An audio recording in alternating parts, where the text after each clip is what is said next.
नमस्कार, अपना बिहार देख रहे हैं आप और मैं हूं आप सबके साथ अनूप। खबरों की शुरुआत करेंगे और सबसे पहले बात विधानसभा में आज हुए बवाल की। विधानसभा में मंत्री सम्राट चौधरी और अध्यक्ष विजय सिन्हा के बीच नोकझोंक हुई। सवाल का जवाब देने के दौरान जब विजय सिन्हा ने उन्हें कहा कि उनके कार्यालय से 16 जवाब में से महज 11 जवाब ही ऑनलाइन आए हैं, इस पर मंत्री सम्राट चौधरी ने कहा कि जवाब आ जाएंगे, वो व्याकुल ना हो। इसी बात पर विजय कुमार सिन्हा ने उन्हें शब्द वापस लेने को कहा, लेकिन जब सम्राट चौधरी ने शब्द वापस नहीं लिए तो विधानसभा की कार्रवाई स्थगित कर दी गई। दोपहर 12 बजे अध्यक्ष खुद सदन में नहीं आए, उनके बाद एक बार फिर कार्रवाई को दोपहर 2 बजे तक के लिए स्थगित कर दिया गया।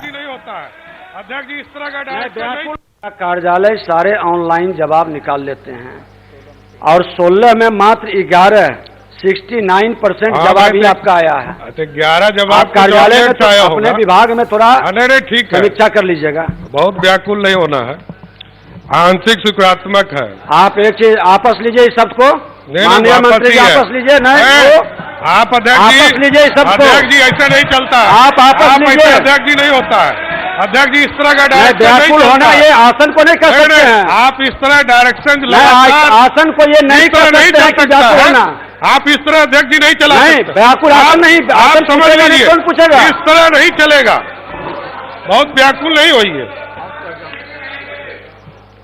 सदन स्थगित की जाती है। देखिए, आज जो कुछ हुआ सदन में, उसके बाद अब कई सवाल भी खड़े हो रहे हैं। सवाल क्या है वो हम आपको बता रहे हैं। सवाल ये कि कब माफी मांगेंगे सम्राट बदसलूकी पर? सम्राट चौधरी माफी मांगेंगे? और आसन से सवाल कैसे पूछ सकते हैं मंत्री? सवाल यह भी कि अध्यक्ष के ऊपर उंगली कैसे उठा सकते हैं मंत्री सम्राट चौधरी?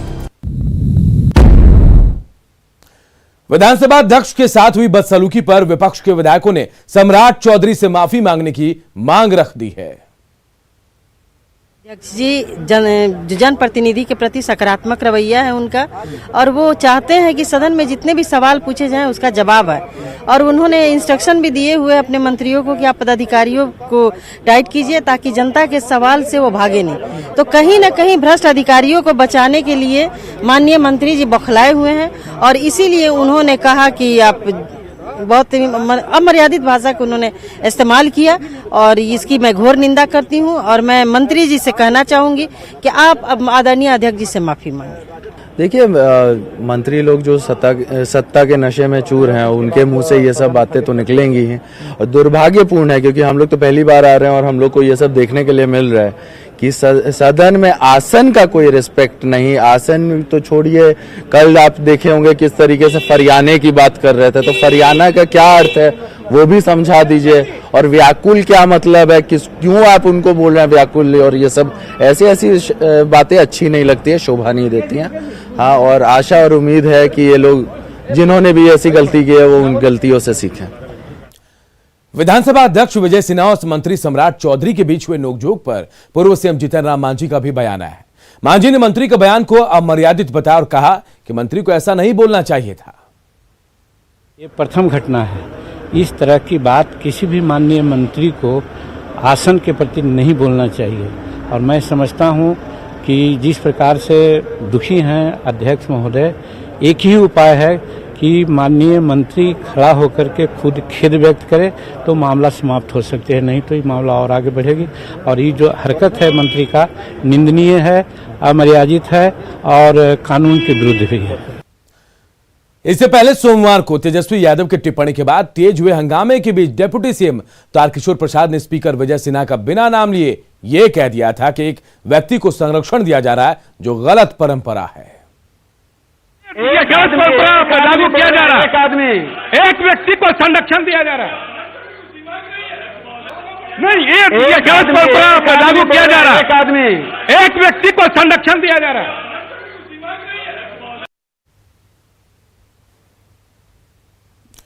और चलिए अब बढ़ते आगे, बात एमएलसी मनोनयन से जुड़ी हुई बड़ी खबर जो आ रही है।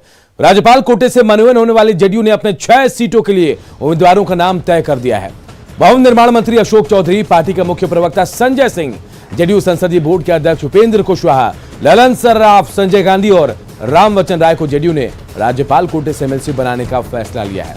आपको बता दें कि राज्यपाल 12 सदस्यों को विधान परिषद के लिए मनोनीत कर सकते हैं। इन 12 सीटों में से 6 सीटें जेडीयू के खाते में आई हैं। देखिए, अशोक चौधरी जो है बिहार सरकार में भवन निर्माण मंत्री हैं और जेडीयू के वरिष्ठ नेता और नीतीश कुमार के बेहद करीबी। संजय सिंह एमएलसी बनेंगे, जेडीयू के मुख्य प्रवक्ता हैं और पार्टी को डिफेंड भी करते हैं। कई मुद्दों पर, बड़े मुद्दे पर पार्टी का पक्ष भी रखते हैं। उपेंद्र कुशवाहा भी एमएलसी बनने वाले हैं, हाल ही में जेडीयू में शामिल हुए हैं और जेडीयू संसदीय दल के बोर्ड के अध्यक्ष भी हैं। इसके अलावा जो नाम है संजय गांधी, देखिए संजय गांधी नीतीश कुमार के बेहद करीबी बताए जाते हैं और अभी भी विधान परिषद के मौजूदा सदस्य संजय गांधी हैं। इसके अलावा देखिए रामवचन राय भी एमएलसी बनने वाले हैं और रामवचन राय वरिष्ठ नेता हैं जेडीयू के और अभी भी वो विधान परिषद के सदस्य हैं।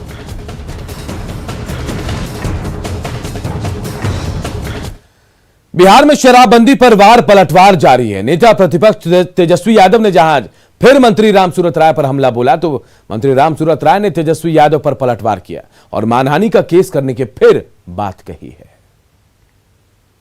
वो जो पिकअप वैन जो बरामद हुआ है उसके मालिक भी जो हैं वो मंत्री जी के भाई हंसलाल राय जी हैं, जो कि साफ तौर पे पुलिस डायरी में लिखा गया है।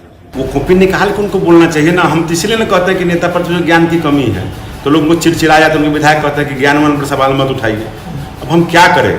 आप अगर बोलते हैं तो आप खुद मुझको उत्तर देने का मौका देते हैं। जो अभी अभी आपने बोला है, मैं वीडियो देख रहा था, कहा मंत्री जी अगर सुन रहे हो तो जल्दी कर दे मनहानि का केस, तो जल्दी हो जाएगा। दूसरा उन्होंने कहा कि 1196 जो कैब है वो कैब नहीं मोटरसाइकिल है और वो मोटरसाइकिल उनके अमरिंदर के जो अभी चहेते बन गए हैं उनके अमरिंदर के शायद माता जी के नाम उस पर लिखा हुआ है FIR में, उसको निकलवा के देख लीजिएगा। मोटर रजिस्ट्रेशन के अधीन है, किसके नाम पर गाड़ी है। इधर बिहार में अब शराब माफियाओं की खैर नहीं है। सरकार की सख्ती के बाद प्रशासन जो है तस्करों पर शिकंजा कसना शुरू कर चुका है। इसी का नतीजा है कि जहां भी शराब का अवैध कारोबार चल रहा है वहां दबिश दी जा रही है। छपरा की बात करें तो छपरा के गरखा में छापेमारी के दौरान चौंकाने वाली तस्वीर सामने आई। घर के बाहर और घर के अंदर शराब का अवैध कारोबार यहां चल रहा था। पुलिस ने अवैध शराब की भट्टियों को ध्वस्त किया। पुलिस ने एक शख्स को यहां से गिरफ्तार भी किया है। उत्पाद विभाग की इस कार्रवाई से शराब माफियाओं में हड़कंप है।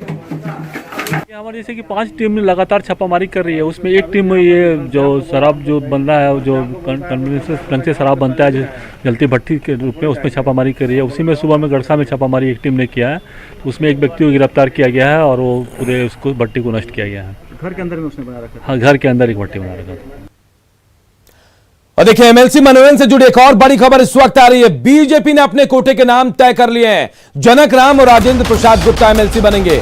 इसके अलावा देवेश कुमार, प्रमोद कुमार, घनश्याम ठाकुर एमएलसी बनेंगे और साथ ही निवेदिता सिंह भी एमएलसी बनने जा रही हैं। तो देखिए पहले जेडीयू ने 6 नामों की घोषणा की और अब बीजेपी ने अपने कोटे के नाम सामने रख दिए हैं जिनका एमएलसी बनना तय है। राज्यपाल कोटे से ये एमएलसी बनेंगे और इनमें जो नाम है वो हम आपको बता रहे हैं। जनक राम, राजेंद्र प्रसाद गुप्ता, देवेश कुमार, प्रमोद कुमार, घनश्याम ठाकुर, निवेदिता सिंह एमएलसी बनाए जाएंगे।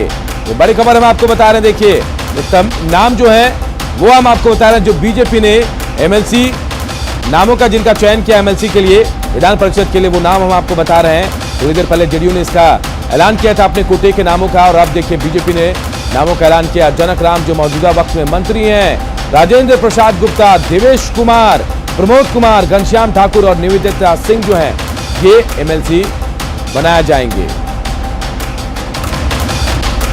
ये बड़ी खबर इस वक्त हम आपको बता रहे हैं। देखिए जनक राम, राजेंद्र प्रसाद गुप्ता, प्रमोद कुमार, घनश्याम ठाकुर और इसके अलावा निवेदिता सिंह, ये 5 नाम हैं जिन्हें एमएलसी बनाकर बीजेपी विधान परिषद भेज रही है।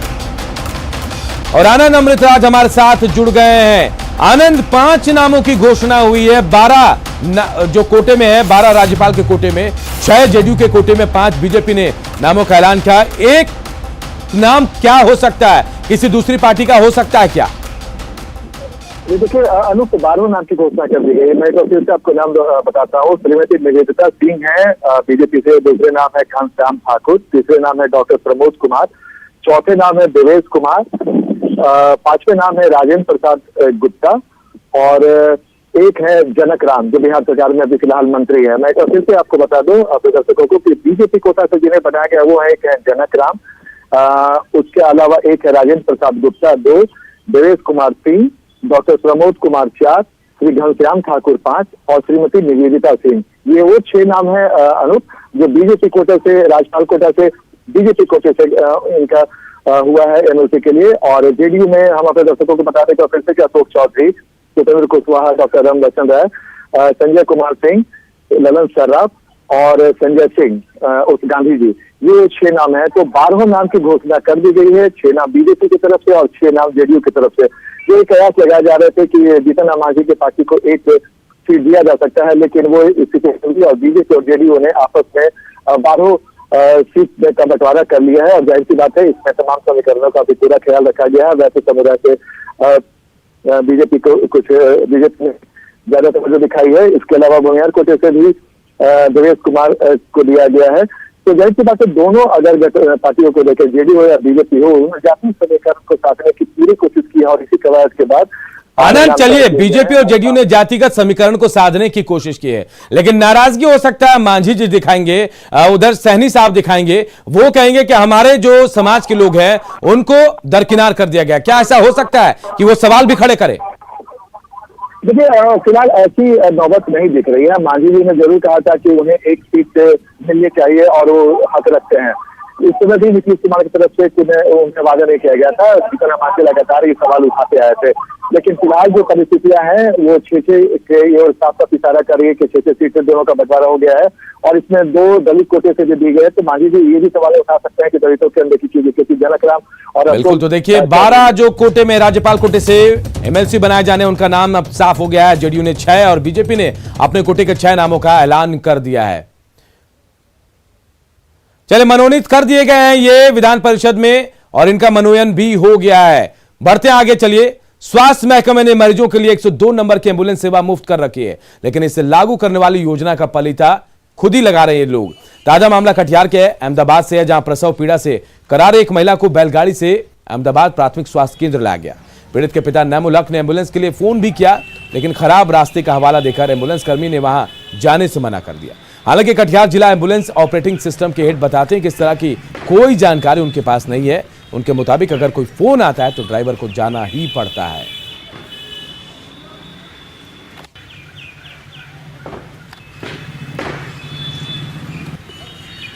पूरे बिहार में इसमें सिस्टम है कि ऐप है, ऐप के द्वारा चलता है। 102 पर फोन करिए, कॉल सेंटर फोन जाता है, वहां से तुरंत जिस प्रखंड के हैं, जिस जगह के हैं, मेरे एम्बुलेंस कर्मचारी को, ड्राइवर को, टेक्नीशियन को तुरंत कॉल आता है कि ये नाम का व्यक्ति है, इसको तुरंत एम्बुलेंस सेवा दिया जाए। पूरा detail call centre driver technician को दे देता है और ड्राइवर और टेक्नीशियन तुरंत जाकर उसको सेवा देता है। यदि पता चले कि पेशेंट कहाँ है, तुरंत सेवा दिया जाता है, कॉल करना पड़ता है 102 पे। तो स्वास्थ्य विभाग बेहतरी की व्यवस्थाओं का दावा करता है, लेकिन इस मामले के सामने आने के बाद स्वास्थ्य विभाग सवालों के घेरे में है। सवाल उठता है कि आखिर एम्बुलेंस कर्मी ने जाने से क्यों मना किया। सवाल यह भी कि एम्बुलेंस की जगह क्या बैलगाड़ी से मिलेगी स्वास्थ्य सेवा। और अब जब यह मामला सामने आ गया तो इस मामले से आखिर क्यों स्वास्थ्य विभाग पल्ला झाड़ रहा है।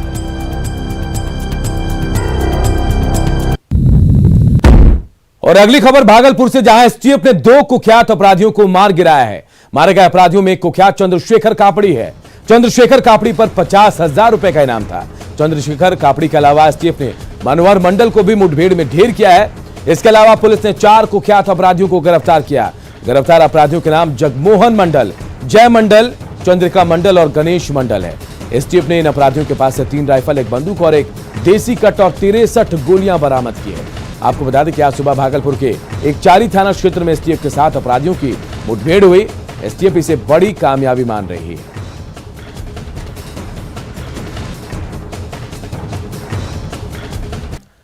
अपराधी अपराध करते रहे और खाकी खामोश रहे। भ्रष्ट अधिकारी भ्रष्टाचार में लिप्त रहे और खाकी कुछ ना करे। बिहार में बदमाशों की मानसिकता ऐसी ही हो रही है। खाकी पर फिर हमला हुआ है। नवादा और जमुई में पुलिस की टीम पर हमला किया गया है।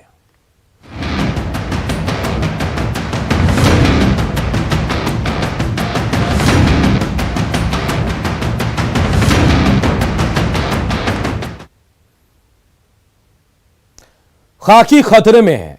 हम ऐसा क्यों कह रहे हैं? वो इसलिए क्योंकि नवादा और जमुई में पुलिस टीम पर हमला हुआ है।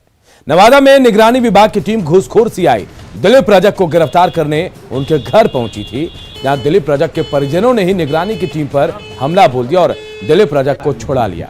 वहीं जमुई में उत्पाद विभाग की टीम ने जब चेकिंग के लिए गाड़ी को रोका तो शराब माफियाओं ने उन पर ही हमला कर दिया।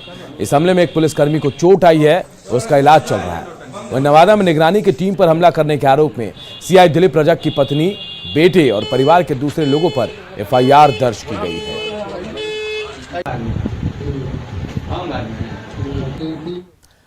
नवादा में निगरानी टीम के सदस्यों पर हमला हुआ। यह हमला रो अंचल में पदस्थापित सीआई दिलीप रजक के परिजनों ने किया। दरअसल दिलीप रजक को गिरफ्तार करने के लिए पटना से निगरानी की टीम आई थी। सर्किल इंस्पेक्टर दिलीप रजक पर जमीन म्यूटेशन के लिए 10,000 रुपए रिश्वत मांगने का आरोप लगा था और जिसकी पुष्टि जांच में हो गई। इसके बाद टीम उन्हें गिरफ्तार करने उनके घर पहुंची तो वहां पर परिवार के सदस्यों ने उन लोगों पर हमला कर दिया। हमले की यह पूरी वारदात जो है सीसीटीवी कैमरे में रिकॉर्ड हो गई। परिजनों ने दिलीप रजक को निगरानी टीम से छुड़ा लिया। इधर किसी तरह टीम के सदस्य जान बचाकर नगर थाने पहुंचे, जहां पर रजक की पत्नी, बेटे और दूसरे सदस्यों के खिलाफ प्राथमिकी दर्ज की गई है। आगे की कार्रवाई भी इसी के आधार पर की जाएगी।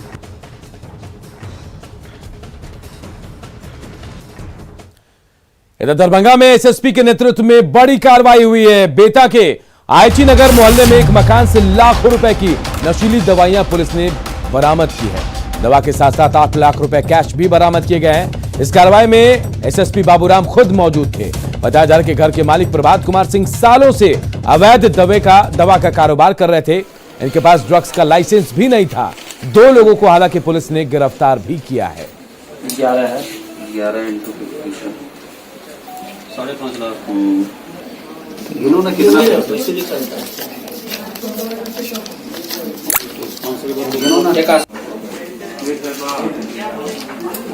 पप्पू एक बंडल के पप्पू। और अब बात कोरोना के बढ़ते मामलों की। आवश्यक सूचना, देश में कोरोना के मामले फिर बढ़ रहे हैं। होली नजदीक है और दूसरे राज्यों से लोग अपने घरों तक पहुंच रहे हैं। ऐसे में बढ़ते मामले को देखते हुए सावधानी बेहद जरूरी है। 2 गज की दूरी और मास्क हमें कोरोना से बचाने में मददगार है। सरकार की गाइडलाइंस और तय नियमों का पालन करेंगे तो कोरोना से बचे रहेंगे, क्योंकि सावधानी ही बचाव है। सीतामढ़ी में कोरोना को लेकर लोग अलर्ट नहीं हैं। बाजार हो या बस स्टैंड, हर जगह लोगों की लापरवाही दिखाई दे रही है। देखिए हमारे सहयोगी राकेश रंजन की रिपोर्ट। देश के कई राज्यों में कोरोना संक्रमण का खतरा लगातार बढ़ता जा रहा है और स्थिति ये है कि इस बार जो कोरोना संक्रमण का रूप देखने को मिल रहा है वह बेहद खतरनाक है। मैं इस वक्त खड़ा हूं सीतामढ़ी के भीड़ भाड़ वाले इलाके प्राइवेट बस स्टैंड में और आप तस्वीर देख सकते हैं। यहाँ कोरोना संक्रमण को लेकर लोगों की लापरवाही साफ दिखाई दे रही है। लोग अब इस महामारी को लेकर अब पूरी तरीके से लापरवाह दिख रहे हैं।